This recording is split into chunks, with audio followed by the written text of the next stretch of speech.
ಇದೊಂದು ದುಷ್ಟ ಸರ್ಕಾರ, ಕಿತ್ತೊಗಿರಿ ಅಂತಲೇ ಹೇಳಿ. ಹೌದು. ಏನಾಯ್ತು? ತಮ್ಗೇನಾಯ್ತು? ಆಗಿಲ್ಲ ತಾನೆ?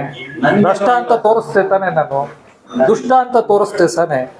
ನಾಳೆ ದಿವಸ ಹೊಸ ಸರ್ಕಾರ ಬಂದ್ರು ಅದು ಭ್ರಷ್ಟವಾದ್ರೆ ಅದನ್ನು ಕಿತ್ತಾಕ, ಖಂಡಿತವಾಗಿ. ಸರ್ಕಾರ ಕಿತ್ತಾಕೋದೇ ಪ್ರಜಾತಂತ್ರದ ಬಹಳ ದೊಡ್ಡ ತಂತ್ರ, ಗೊತ್ತೈತೆ? ಪ್ರಜಾತಂತ್ರದ ಮೌಲ್ಯ ಇರೋದೇನೆ ಸರ್ಕಾರವನ್ನ ಬದಲಾಯಿಸ್ತಾ ಇರ್ಬೇಕು.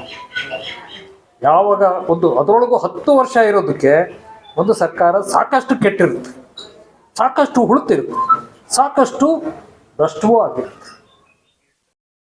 ಅಣ್ಣಾದೊರೆ ಹೇಳಿದ ಮಾತಿದು, 2ನೇ ಸಲ ಅಧಿಕಾರಕ್ಕೆ ಬರ್ತಾನೆ ನಾವು ಗ್ಯಾರಂಟಿ ಭ್ರಷ್ಟ ಅಂತ ಹೇಳಿದ್ರು. ಯಾರಿಗೆ ಆಗಲಿ? 50ರಿಂದ 74ರವರೆಗೂ ಕಾಂಗ್ರೆಸ್ ಭ್ರಷ್ಟರಾಗೇ ಇತ್ತು. 74ರಲ್ಲಿ ಜನ ಮನಸ್ಸು ಮಾಡಿ ಕಿತ್ತಾಕಿದ್ರು ಅಂತ ತಾವು ಹೇಳ್ತಾರೆ. ಇವತ್ತು ತಮ್ಮ ಮುಂದೆ ಯಾವ ಸರ್ಕಾರ ಇದೆ? ಇವತ್ತು ಬಿಜೆಪಿ ಇದೆ. ಅದನ್ನ ಮಾತ್ರ ಯೋಚನೆ ಮಾಡಿ, ಹಿಂದಕ್ಕೆ ಹೋಗ್ಬೇಡಿ. ಇವತ್ತಿನ ಸರ್ಕಾರ ಯೋಚನೆ ಮಾಡಿ. ಸರ್, ತಾವು ಹಿಂದಕ್ಕೆ ಹೋಗಿದ್ರಿ ಅಲ್ರಿ, ಇವಾಗ ಇಂದಿರಾ ಗಾಂಧಿನ ಎಲೆಕ್ಟ್ ಮಾಡ್ತಾ ಇದ್ದೀರಾ? ತಾವು ನೆಹರು ಅವರು ಯಾರ್ಯಾರನ್ನ ಅಲ್ಲ, ಇವತ್ತು ಇಂದಿರಾ ಗಾಂಧಿನ ಎಲೆಕ್ಟ್ ಮಾಡ್ತಿದ್ದೀರೋ ನೀವು, ಅಥವಾ ಬೇರೆ ಯಾರನ್ನಾದ್ರೂ ಎಲೆಕ್ಟ್ ಮಾಡ್ತಿದ್ದೀರೋ? ಇತಿಹಾಸ ಓದ್ಬೇಕಲ್ಲ ಸರ್ ನೀವು. ಇತಿಹಾಸ ಬಿಟ್ಟು ಆಯ್ತು ಸ್ವಾಮಿ, ಇತಿಹಾಸದಿಂದ ಏನ್ ಕಲ್ತ್ಕೋತಾ ಇದ್ದೀರಿ?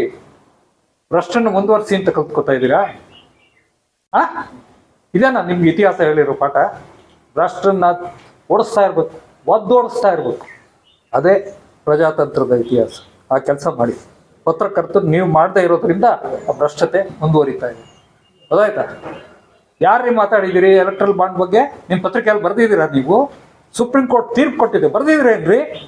ತೋರಿಸ್ರಿ, ನನಗೆ ಹೇಳ್ತೀರಾ?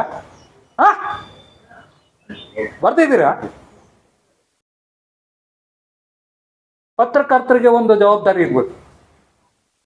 ಬೇಜವಾಬ್ದಾರಿತನದ ಪರಮಾವಧಿ ಒಂದು ಸುಪ್ರೀಂ ಕೋರ್ಟ್ ತೀರ್ಪನ್ನು ನಗಣ್ಯವಾಗಿ ನೀವು ಪರಿಗಣಿಸಿದ್ರೆ ನಿಮ್ಗಿದೆಯಾ ಪ್ರಶ್ನೆ ಕೇಳೋ ಅಧಿಕಾರ? ಏನಿದೆ?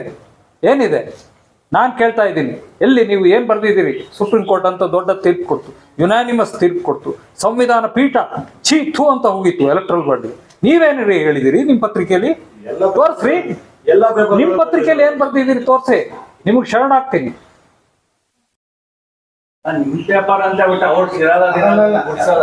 ಹಂಗಲ್ಲ, ಪತ್ರಕರ್ತರಿಗೂ ಒಂದು ಜವಾಬ್ದಾರಿ ಇದೆ. ಪತ್ರಕರ್ತರು ಜವಾಬ್ದಾರಿಯಿಂದ ಇದ್ರೆ ನಾವು ಇಲ್ಲಿ ಬಂದು ನಿಮ್ಮ ಹತ್ರ ಪತ್ರಕರ್ತರ ಸಭೆ ಕರಿಬೇಕಾದ ಅವಶ್ಯಕತೆನೇ ಇರಲಿಲ್ಲ.